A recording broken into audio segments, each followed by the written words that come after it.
It was a surprise for me to see children living literally in nothing. No clean water, no sanitary services, no churches, hospitals, schools. It was shocking. Inside of me, I felt the voice calling and saying, who is responsible for who?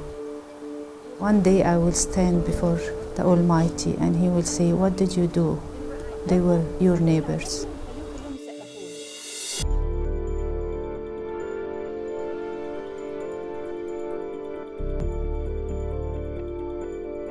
In 2002, I traveled to Cairo, Egypt, and that was the first time I met Mama Maggie.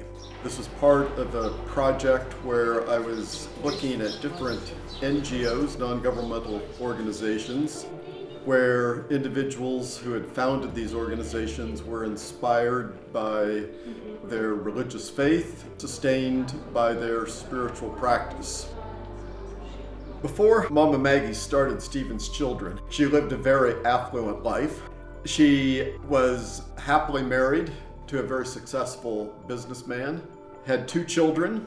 She was a marketing executive, and she was also a professor at the University of Cairo. The way the people from the ministry see her is the same way I see her, is the same way my father sees her. She's the same person everywhere. And that's what makes her very powerful, is that she is what she preaches. Because our ministry targets the poorest of the poor. We make sure that we reach the people that could be described as having no chance in society. So many times you cannot really imagine how severe the case is. Many times we ask them, what is your dream? Nobody ever respects their way of thinking and ideas. No one respects their dreams. One girl, she said, I wish I can have a tomato by myself. I don't think any human could listen to that and continue without feeling I must do something. The vision of Mama Maggie and Stephan's Children is to equip and prepare the poorest of the poor children, to help them to build up their characters, to be very successful people in the society. When you visit them, sometimes it's very sad and shocking to you, because you cannot imagine that some people are living like this. There are so many children that many times the parents don't even call their children by their names. It's just you or a bad word, or the children become more of a burden than something positive to the family. So we are very interested in helping this child to develop a personality that is not angry at life, but one that can become positive and that can contribute to society. Every leader responsible for between 25 to 30 families. The leader visits the same child every week, and this is the unique of the ministry. They spend in each visit between an hour and a half.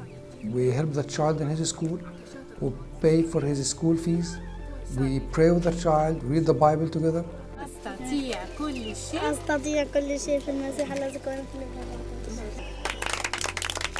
The second program, we call it the Community Education Centers. We have over 100 centers all over the country. We provide education, we provide health care for them. We have a program for the mothers to raise up their awareness about how to manage the family, how to feed the children, how to take care of their health. In some homes, they don't have running water. Sometimes when you speak about cleanings, they don't understand what do you mean. Until we show them how to do it, how to wash their face, how to wash their feet. I remember the first time we started to do it, we spent at least 20 minutes until we reached the skin of the child's feet. When we start to wash the feet, the children feel something different here. You don't say the love, but you practice. You do it in action. Part of the motive of washing the feet of children, in addition to following the example of Jesus, who washed his disciples' feet, is it's also a way of seeing the bruises, the cuts, the scratches, Even in the preschool education centers, every new child's feet are washed, and they're given a new pair of sandals, they're given a towel, and this is part of teaching them about hygiene. But also they're visited by a nurse or a doctor. So every child has a checkup several times a year, and that's an important element of a holistic approach. Twice a year, we do camps for the children, and we usually rent some buses to collect the children, to bring them to the camp center. The children eat 3 meals a day, which is a big dream for them. They sleep in a bed, which is a very big dream for them. And also there is a very special time for them to pray. Our target here to help them to receive Jesus in their hearts, to change their direction. I was really impressed by these camps. They were gender segregated. So girls in one camp and then a week later, boys. And what particularly struck me is that since these girls were oftentimes in their early teens or even preteens, many of them had been sexually abused in one way or another, and this gave an opportunity for these young women to learn to respect their bodies and to be able to say no. When we come at the right time and help them to touch the good things in life, the truth, the beauty, the goodness, that he can be good human being and produce good ideas and be creative and be successful, not only for his own goodness but for the whole society, he will feel his life worth living. We have some children, they are not in schools.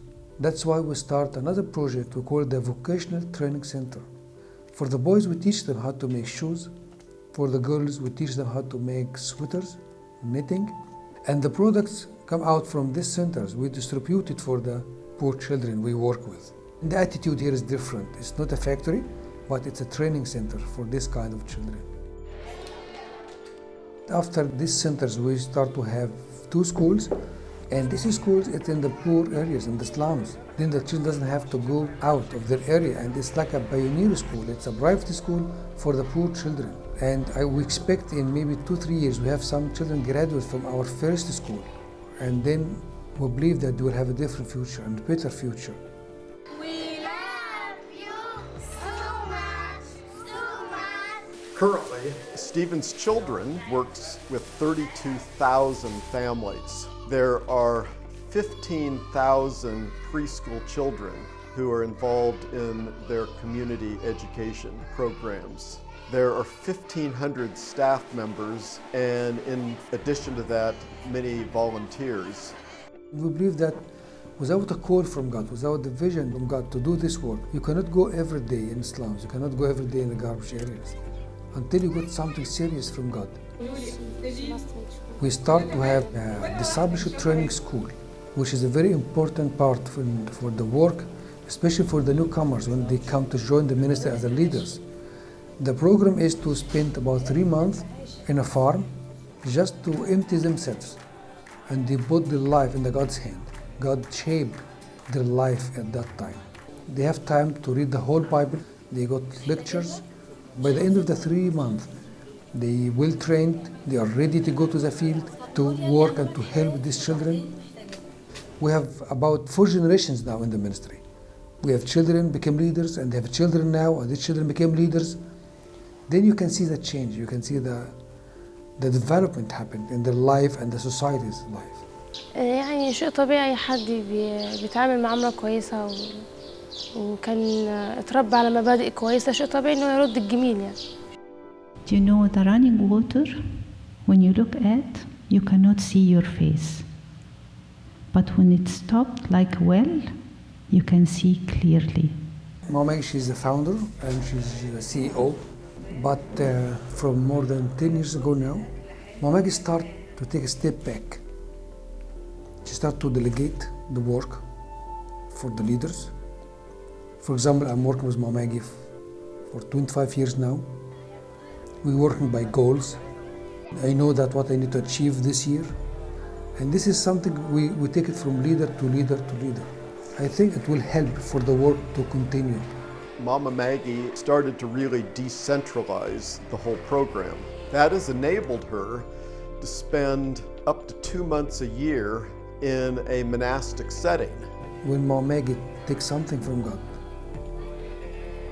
it's for the whole ministry, it's not only for herself.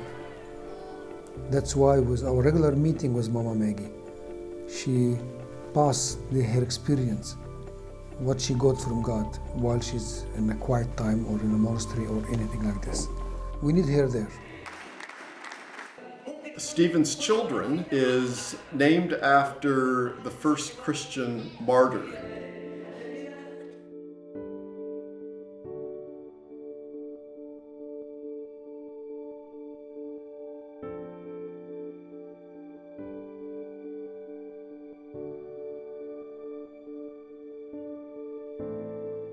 After that, one by one, started to appear either in a dream or in real to their mothers and their families. One of the neighbors had a tumor and she was about to go to the hospital to make an operation. He appeared to her and put his hand on her tumor, and the next day when she went to the hospital, they found it disappeared. I couldn't believe one day that I will have my own children to be martyrs in heaven. What an honor. Last year there is a big award from the Prince of Dubai, the Hope Makers. And this is what we realized from the beginning of the ministry. We give hope for these kids. Mama Maggie has been nominated for the Nobel Peace Prize for many times. And we have a lot of Egyptian people. They wrote these letters for the nomination. We have some people from the parliament, some people from the universities, from the seminaries. And these people are very proud to have an Egyptian lady should do this work for Egypt. And we are happy for anyone just to see the model and do it in any area. When I first went to the poor areas in Egypt, I couldn't believe what I've seen. It was a great shock for me. And I was praying, God, why all this pain? These poor children, they sleep at night crying from hunger. Nobody is there to care for them. The answer was so clear. It's your turn to do something for them. They are my chance to be a better person. When we went to help them, we thought we want to give them a better life. Today and forever, I will witness they changed us to be better people. For the last 25 years, I saw miracles happen with the children and the leaders also. And actually to start by myself. And all the people, they know me, they can witness that there is something different happening. All my attitudes, my priorities, it's completely changing when I met with Mama Maggie. I understand there is something different, something God created me to do, not only to live for myself, but I learned how to put my life for other people. I've spent the last 30, 40 years doing research related to religion all over the world. And I have to say that Stephen's Children is one of the most impressive programs I've seen.